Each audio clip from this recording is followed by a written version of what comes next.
Good morning everyone, welcome to civil services study practice set number ये 146 है। UPPSC PCS के लिए इस टेस्ट सीरीज की प्लेलिस्ट बना रखी है। वहाँ पर आप टेस्ट नंबर 1 से लेकर 146 या आगे जो भी टेस्ट आएगा वहाँ तक पहुँच सकते हैं। डिस्क्रिप्शन बॉक्स में लिंक है उसका। तो चलिए स्टार्ट करते हैं। इस टेस्ट सीरीज़ की आप फुल टेस्ट सीरीज़ प्राप्त कर सकते हो। डिस्क्रिप्शन बॉक्स में नंबर है, उस पर कॉल या व्हाट्सअप करके।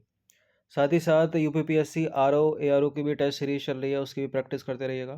तो चलिए स्टार्ट करते हैं। पहला प्रश्न है, विश्व बैंक यानी वर्ल्ड बैंक की उदार ऋण प्रदान करने वाली खिड़की किसे कहा जाता है? अंतर्राष्ट्रीय वित्त निगम को, अंतर्राष्ट्रीय विकास संघ को, अंतर्राष्ट्रीय मुद्रा कोष को या भारतीय सहायता क्लब? विश्व बैंक की उदार ऋण प्रदान करने वाली खिड़की कहा जाता है किसको? इंटरनेशनल डेवलपमेंट एसोसिएशन को, यानी अंतर्राष्ट्रीय विकास संघ को। ऑप्शन नंबर बी है इसका आंसर। देखिए, अंतर्राष्ट्रीय पुनर्निर्माण और विकास बैंक यानी आईवीआरडी तथा अंतर्राष्ट्रीय मुद्रा कोष आईएमएफ की स्थापना जो है एक साथ वर्ष 1944 में अमेरिका के न्यू हैम्पशायर में ब्रिटेन वुड्स सम्मेलन के दौरान की गई थी। और अंतर्राष्ट्रीय पुनर्निर्माण और विकास बैंक यानी आईवीआरडी को ही विश्व बैंक के रूप में जाना जाता है। और विश्व बैंक के 5 प्रमुख संस्थानों में अंतर्राष्ट्रीय विकास संघ जो है आईडीए, ठीक है, आईडीए जो है क्या करता है? निम्न आय वाले देशों को कम या बिना ब्याज वाले ऋण प्रदान करता है। इसलिए इसी को जो है उदार ऋण प्रदान करने वाली खिड़की कहा जाता है। ठीक है, किसको? अंतर्राष्ट्रीय विकास संघ को। ठीक है, इंटरनेशनल डेवलपमेंट एसोसिएशन। ये नंबर है, इस पर कॉल या व्हाट्सअप करके आप यूपीपीएससी के पेड टेलीग्राम ग्रुप से जुड़ सकते हैं। क्वेश्चन नंबर 2 पर आ जाइए। निम्नलिखित में से कौन सा विश्व बैंक समूह से संबंधित संस्थान नहीं है? ठीक है, तो वो 5 जो अभी ऊपर बताए उन पांचों में से कोई एक नहीं है होगा। फिलहाल यहाँ 4 हैं, तो 4 में से कोई एक नहीं है और 3 जो हैं वो हैं बहुपक्षीय निवेश गारंटी एजेंसी यानी मिगा, अंतर्राष्ट्रीय वित्त निगम यानी आईएफसी और निवेश विवादों के निपटारे के लिए अंतर्राष्ट्रीय केंद्र और बैंक फॉर इंटरनेशनल सेटलमेंट यानी बीआईएस। विश्व बैंक समूह के से संबंधित संस्थान यहाँ पर जो है वो मिगा है, आईएफसी है, आईसीएसआईडी है, लेकिन बीआईएस नहीं है, यानी बैंक फॉर इंटरनेशनल सेटलमेंट नहीं है। और यही अपना आंसर होगा। देखिए, विश्व बैंक समूह जो है निम्नलिखित 5 अंतर्राष्ट्रीय संगठनों का एक ऐसा समूह है जो सदस्य देशों को आर्थिक वित्त सहायता और वित्तीय सलाह देता है। और कौन कौन से हैं वो 5 संस्थान जो इससे जुड़े हैं? पुनर्निर्माण और विकास बैंक के लिए अंतर्राष्ट्रीय बैंक यानी आईवीआरडी, और अंतर्राष्ट्रीय वित्त निगम और अंतर्राष्ट्रीय विकास संघ तो आपने ऊपर देखा ही है, और निवेश विवादों के निपटारे के लिए अंतर्राष्ट्रीय केंद्र। और 5वां है बहुपक्षीय निवेश गारंटी एजेंसी यानी मिगा, लेकिन बीआईएस नहीं है। ठीक है, बीआईएस यानी बैंक फॉर इंटरनेशनल सेटलमेंट एक अंतर्राष्ट्रीय वित्त संस्थान है जिसका स्वामित्व केंद्रीय बैंकों के पास है, जो अंतर्राष्ट्रीय मौद्रिक और वित्त सहयोग को बढ़ावा देता है और केंद्रीय बैंकों के लिए एक बैंक के रूप में काम करता है। देखिए, बीआईएस की बात करें, बैंक फॉर इंटरनेशनल सेटलमेंट, इसकी स्थापना जो है 1930 में Germany, Belgium, France, United kingdom, Italy, Japan, संयुक्त राज्य अमेरिका और स्विट्जरलैंड के बीच एक अंतर सरकारी समझौते के द्वारा की गई थी। इसका मुख्यालय है स्विट्जरलैंड के वेसल में। क्वेश्चन नंबर 3 पर आ जाइए। हाल ही में संयुक्त राष्ट्र का 27वां जलवायु परिवर्तन सम्मेलन निम्नलिखित में से कहाँ आयोजित किया गया? कहाँ आयोजित किया गया है संयुक्त राष्ट्र का 27वां जलवायु परिवर्तन सम्मेलन? ये आयोजित हुआ है मिस्र में। ऑप्शन नंबर बी है इसका आंसर। देखिए, संयुक्त राष्ट्र का 27वां जलवायु परिवर्तन सम्मेलन 6 से 18 नवंबर तक मिस्र के शर्म अल शेख में आयोजित किया गया। और यह सम्मेलन अफ्रीका में 5वीं बार आयोजित किया गया और इस सम्मेलन में 200 से अधिक देशों ने भाग लिया। और इस सम्मेलन का विषय या थीम क्या थी? जलवायु परिवर्तन से महाद्वीपों में उत्पन्न हो रहे गंभीर परिणाम। क्वेश्चन नंबर 4 पर आ जाइए। अभी हाल ही में चर्चा में रहा माथेरान पर्यटन स्थल कहाँ स्थित है? ये माथेरान पर्यटन स्थल स्थल कहाँ स्थित है? अभी यहाँ पे टॉय ट्रेन जो है की सुविधा फिर से शुरू की गई है और यह है महाराष्ट्र में। ठीक है, ऑप्शन नंबर डी है इसका आंसर।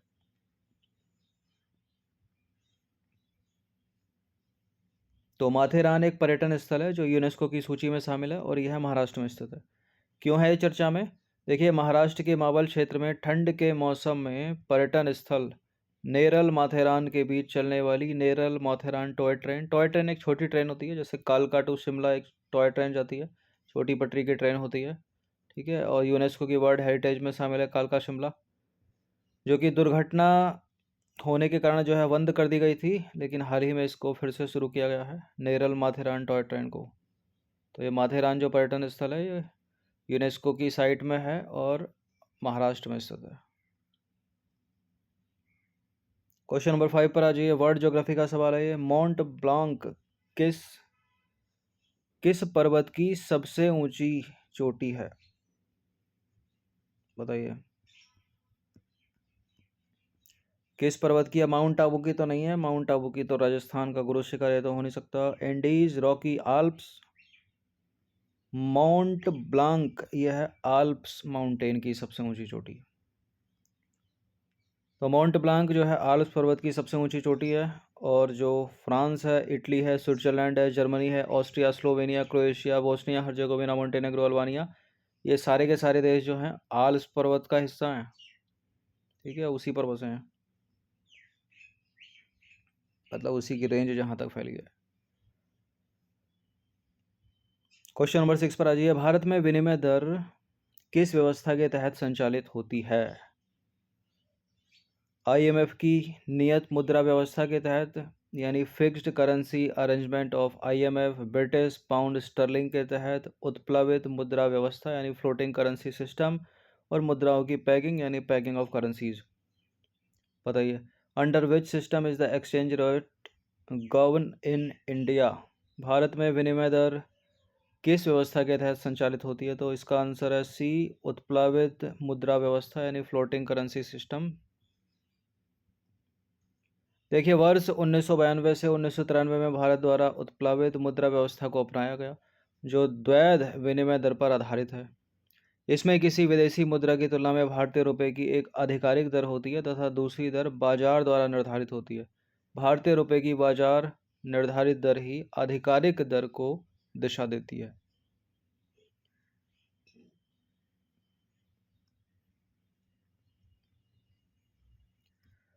क्वेश्चन नंबर 7 पर आ जाइए। निम्नलिखित में से कौन सा विकल्प मुद्रास्फीति नियंत्रण के उपाय हैं? कौन कौन इनमें से इन्फ्लेशन को कंट्रोल करेगा?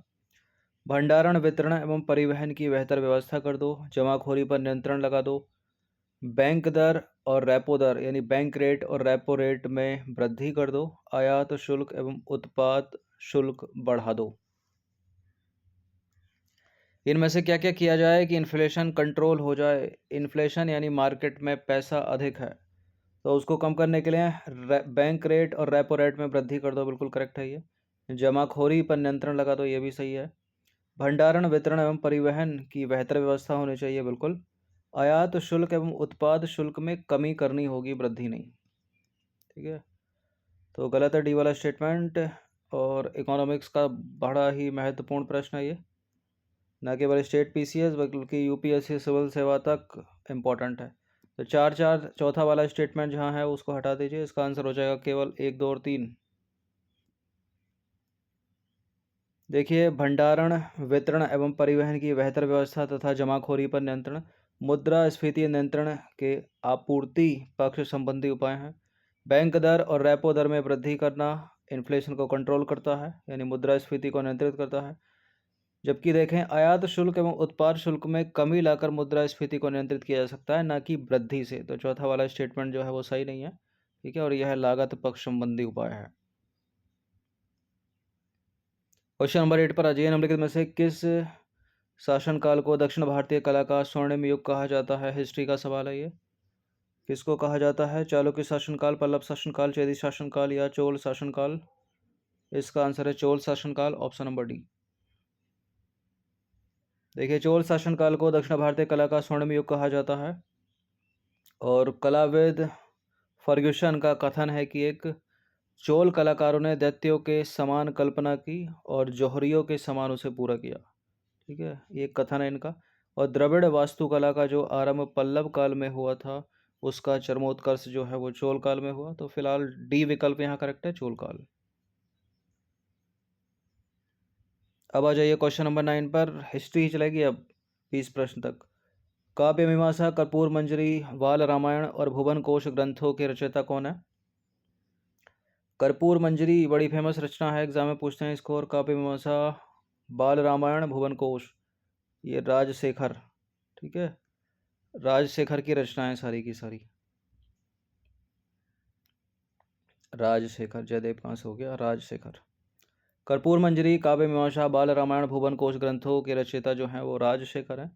ठीक है, ऑप्शन में जो धनंजय हैं, धनंजय वो 10 रूपक के रचयिता हैं। और जो चंद्र बरदाई हैं पृथ्वीराज रासो के रचनाकार हैं। और जो श्री हर्ष हैं वो नैषधीय चरित की रचना उन्होंने की। और ये सभी जो है राजपूत युगीन साहित्य हैं। एक प्रिंटिंग मिस्टेक यहाँ जयदेव लिखा है, ठीक है, तो जयदेव गलत है, यहाँ जो है राजशेखर होना चाहिए।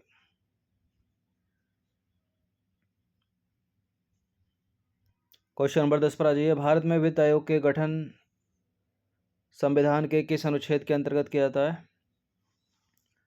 आर्टिकल 324 में तो इलेक्शन कमीशन है। और 301 में जो संपत्ति रखने का अधिकार है वो लीगल राइट बना दिया है 44वें संविधान संशोधन के द्वारा।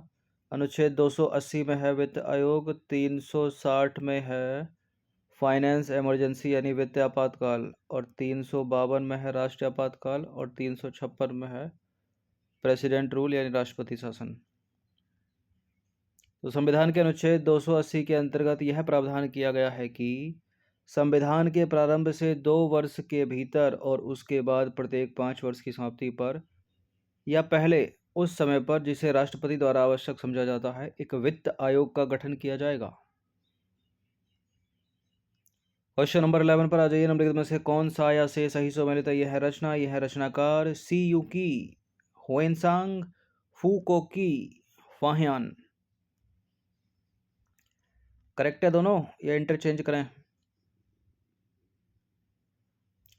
देखिए, शियूकी बिल्कुल हुएनसांग की रचना है, हर्षवर्धन के शासनकाल में भारत आया। और फुकोकी, फाहियान, ठीक है, एक चीनी यात्री था जो चंद्रगुप्त द्वितीय के शासनकाल में भारत आया। तो दोनों की दोनों रचनाएं जो हैं एकदम सही सुमेलित हैं रचनाकारों से। सी है इसका आंसर। तो हुएनसांग पे तो हम चर्चा कर चुके हैं। हुएनसांग जो है एक चीनी यात्री और बौद्ध भिक्षु था और उसने 7वीं शताब्दी में भारत की यात्रा की थी। वह बौद्ध धर्म का ज्ञान प्राप्त करने और धार्मिक ग्रंथों को एकत्र करने के लिए भारत आया था। उसने नालंदा विश्वविद्यालय में 5 साल तक अध्ययन किया और उसने हर्षवर्धन के शासनकाल में भारत का दौरा किया। और उसने पुस्तक लिखी जिसका नाम क्या था? शियूकी। फाहियान की बात करें तो फाहियान ने चंद्रगुप्त द्वितीय यानी चंद्रगुप्त विक्रमादित्य के शासनकाल के दौरान भारत का दौरा किया और फुकोकी पुस्तक लिखी। फुकोकी, ये पुस्तकें एग्जाम पूछ ली जाती हैं। शियूकी, हुएनसांग, फुकोकी, फाहियान। 12वां प्रश्न है। पुर्तगाली खोजकर्ता वास्को डिगामा 1498 में डैश में उतरा था। कहाँ उतरा था ये? तूतीकोरिन, नागरकोइल, कलंगुट या कालीकट? कलंगुट बीच है गोवा में, ये कालीकट में उतरा था। टी है इसका आंसर। उस समय का कोझिकोड। देखिए, पुर्तगाली यात्री वास्को डिगामा ने जो है पुर्तगाल से भारत के लिए समुद्री मार्ग की खोज की और 1498 में भारत के कालीकट में पहुंचा। और वह पुर्तगाल से संबंधित था और समुद्री मार्ग की खोज जो है आवश्यक हो गई थी क्योंकि ओटोमन्स ने इस्तांबुल पर कब्जा कर लिया था, ठीक है, वर्तमान का इस्तांबुल। और भूमि मार्ग के माध्यम से जो है व्यापार बंद कर दिया था उन्होंने, इसलिए समुद्री मार्ग की खोज आवश्यक हो गई थी। और वास्को डिगामा का बेड़ा जो है मालाबार तट पर पहुंचा, ठीक है, वर्तमान में भारत का केरल राज्य है वो कहाँ पहुंचा? कोझिकोड यानी कालीकट के पास कापुडा पहुंचा। कप्पाडू। और उस समय कालीकट के राजा कौन थे? जमोरिन यानी समुद्री। क्वेश्चन नंबर 13 पर आ जाइए। निम्नलिखित में से कौन सा जो है सही सुमेलित नहीं है? यह है विदेशी यात्री, यह है भारत भ्रमण का उनका वर्ष, फायान, हुएनसांग, इत्सिंग, अल मसूदी। अरब से आया था अल-मसूदी, ये तीनों के तीनों चीनी यात्री हैं। फाहियान आया 399 से 414 के बीच। ह्वेनसांग आया 629 से 645 के बीच। इत्सिंग आया 679 से 695 के बीच। छोटी सी गलती है इसमें कहीं एक, अल-मसूदी आया 957 के बीच, 957 में। फाहियान का समय सही है, ह्वेनसांग सही है, अल-मसूदी सही है, ये गलत है। यहाँ होना चाहिए 671 से 695। ठीक है, एक छोटी छोटी सी गलती के कारण ये गलत है। तो इत्सिंग का जो समय है ऑप्शन नंबर सी में, ये है गलत। ठीक है, सही समय है ये 671 से 695। और इत्सिंग एक चीनी यात्री था, उसने बौद्ध धर्म के संबंध में भारत का दौरा किया और उसके कार्यों में जो है कई महत्वपूर्ण भिक्षुओं की जीवनियाँ शामिल हैं। बड़ा ही आसान सा प्रश्न है, इस तरह के प्रश्न एग्जाम में आते हैं तो बड़ी खुशी मिलती है। निम्नलिखित में से कौन सी रचना कालिदास की रचना नहीं है? राजतरंगिणी, कुमार संभवम, मेघदूतम, अभिज्ञान शाकुंतलम। ये तीनों की तीनों रचनाएं हैं कालिदास की। राजतरंगिणी नहीं है, कलहण की रचना है जो कश्मीर का इतिहास बताती है। देखिए, राजतरंगिणी कालिदास की कृति नहीं है और राजतरंगिणी जो है वो कलहण द्वारा लिखित एक ऐतिहासिक पुस्तक है। राजतरंगिणी संस्कृत भाषा में लिखी गई थी और राजतरंगिणी शब्द का अर्थ जो है वो राजाओं की नदी है और यह उत्तर पश्चिमी भारतीय उपमहाद्वीप और कश्मीर के राजाओं के इतिहास से संबंधित है। और यह कश्मीर के राजाओं के बारे में प्रशासन, सामाजिक, राजनीतिक और आर्थिक जानकारी देती है। और इस पुस्तक में 7,826 श्लोक हैं जो तरंग यानी लहरें नामक 8 पुस्तकों में विभाजित हैं। बात यहाँ हम कालिदास की करें तो कालिदास जो है संस्कृत के सबसे प्रसिद्ध कवि हैं। वेद, रामायण, महाभारत और पुराण उनके नाटकों और कविताओं के मुख्य स्रोत हैं और उनकी प्रसिद्ध रचनाओं में अभिज्ञान शाकुंतलम, विक्रमोर्वशीयम, मालविकाग्निमित्रम, कुमार संभवम, रघुवंशम और मेघदूत शामिल है। और सारी की सारी इंपॉर्टेंट है, सबका नाम याद रखिएगा। किसी भी समय पूछ सकता है, किसी भी एग्जाम में मैच करने के लिए पूछ लेगा, सीधा सीधा पूछ लेगा, स्टेटमेंट बनाकर पूछ लेगा। क्वेश्चन नंबर 15 पर आ जाइए। निम्नलिखित में से प्रसिद्ध तमिल महाकाव्य शिल्पाधिकारम के संगीतकार थे कौन थे? कोवलन, इलांगो, नक्कीरार या कपिलर? शिल्पाधिकारम के संगीतकार हैं Elango article, option number B. देखिए, शिल्पाधिकारम सबसे प्राचीन तमिल महाकाव्य है। यह महाकाव्य कन्नकी और उनके पति कोवलन की प्रेम कहानी बताता है। इसकी रचना इलांगो आर्टिगल ने की, जो एक राजकुमार से भिक्षु में परिवर्तित हो गए थे और इसका श्रेय जो है मुख्य रूप से संगम साहित्य को जाता है। शिल्पाधिकारम चोल साम्राज्य का एक बंदरगाह शहर है। इसके अलावा कोवलन की बात करें तो शिल्पाधिकारम का केंद्रीय चरित्र है। उन्होंने जो है व्यापारी मनायकन की बेटी कन्नंगी से शादी की। नक्खीरार की बात करें तो एक उत्तर संगम युग के कवि थे और उनकी कविताएं जो है मुख्य रूप से हिंदू भगवान मुरुगन को समर्पित हैं। कपिलार ऑप्शन में था, सबसे प्रख्यात संगम युग के कवि। उन्होंने 206 कविताओं की रचना की और वह चोल साम्राज्य के समकालीन थे। क्वेश्चन नंबर 16 पर आ जाइए। इंडिका पुस्तक के लेखक कौन से प्राचीन यूनानी इतिहासकार और राजनयिक हैं?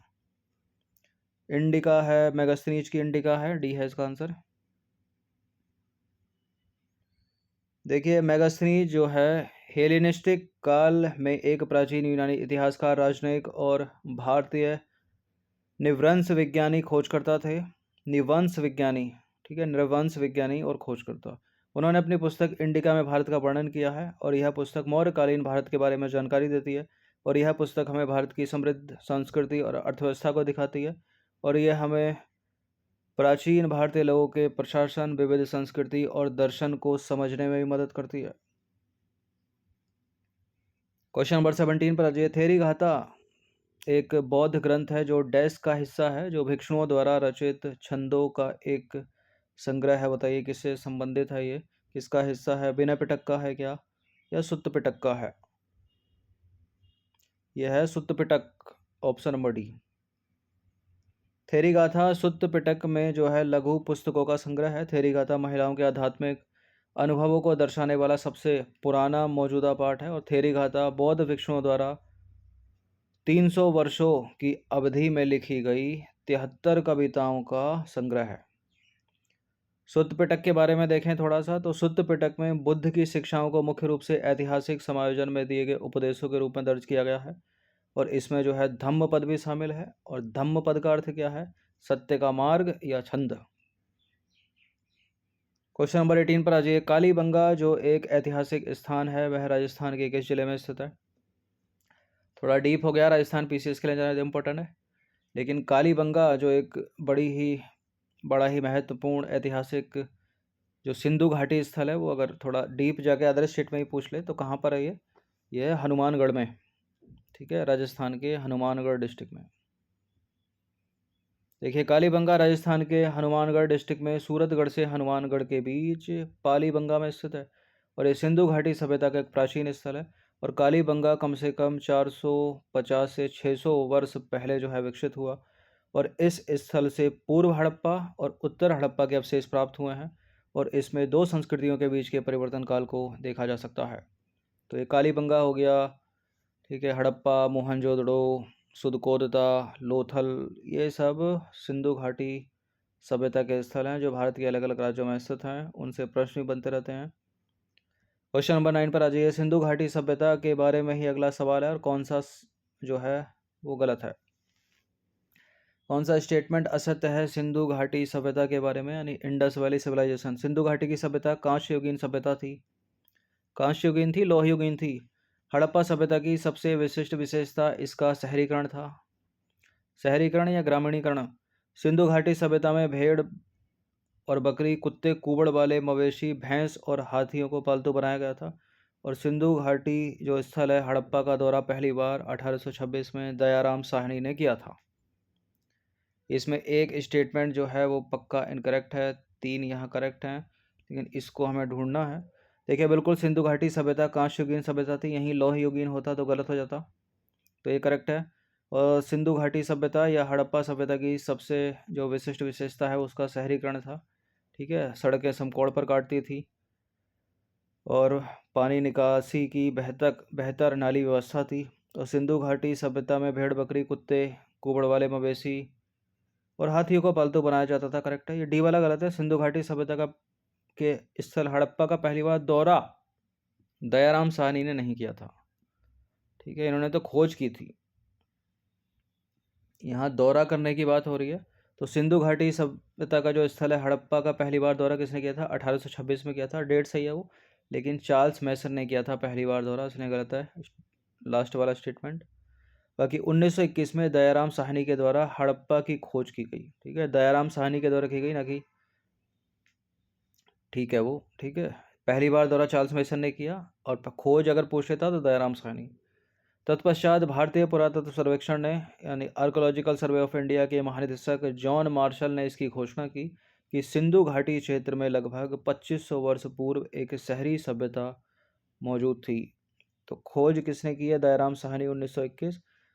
और पहली बार जो दौरा किया वो चार्ल्स मेसन ने किया। तो डी में जो है यहाँ पर चार्ल्स मेसन होना चाहिए, ना कि दयाराम साहनी। अब आ जाइए क्वेश्चन नंबर 20 पर। ये अंतिम प्रश्न है, प्रश्न इंपॉर्टेंट है ये भी। डीआरडीओ द्वारा विकसित पहली मिसाइल का नाम क्या है? क्या है, कौन सी बताइए? नाग, अग्नि, पृथ्वी या प्रहार? एक कोड याद रखिएगा, एक ट्रिक याद रखिएगा, पटना। ठीक है, पटना। और इसी क्रम में है ये भारत में आने वाली मिसाइल। पृथ्वी, अग्नि, त्रिशूल, नाग और आकाश। तो सबसे पहले कौन सी होगी? पृथ्वी। तो ऑप्शन नंबर सी है इसका आंसर। देखिए, पृथ्वी जो है वो एक एकीकृत निर्देशित मिसाइल विकास कार्यक्रम यानी IGMDP के तहत भारत के रक्षा अनुसंधान और विकास संगठन यानी DRDO द्वारा विकसित एक सामरिक सरफेस टू सरफेस यानी सतह से सतह पर मार करने वाली कम दूरी की एक बैलिस्टिक मिसाइल है। और इसे भारत के सामरिक बल कमान द्वारा तैनात किया गया है। पृथ्वी जो है इस कार्यक्रम के तहत विकसित होने वाली पहली मिसाइल थी। और भारत में आने वाली मिसाइलों का क्रम देखें तो उसकी ट्रिक पटना के नाम से याद रखिएगा। P for Prithvi, A for अग्नि, T फॉर त्रिशूल, N फॉर नाग और A फॉर आकाश, और इसी क्रम में। तो 20 प्रश्न थे इंपॉर्टेंट, इन सभी की प्रैक्टिस कर लीजिएगा। इन सभी टेस्ट का पीडीएफ प्राप्त कर सकते हो, ठीक है। एक पीडीएफ में जो है 100 क्वेश्चन है और वो मिलेगा आपको पेड टेलीग्राम ग्रुप में ही। ये जो नंबर है इस पर कॉल या व्हाट्सअप करके आप ज्वाइन कर सकते हैं, 9560112583। हर दिन प्रैक्टिस करते रहिएगा। धन्यवाद।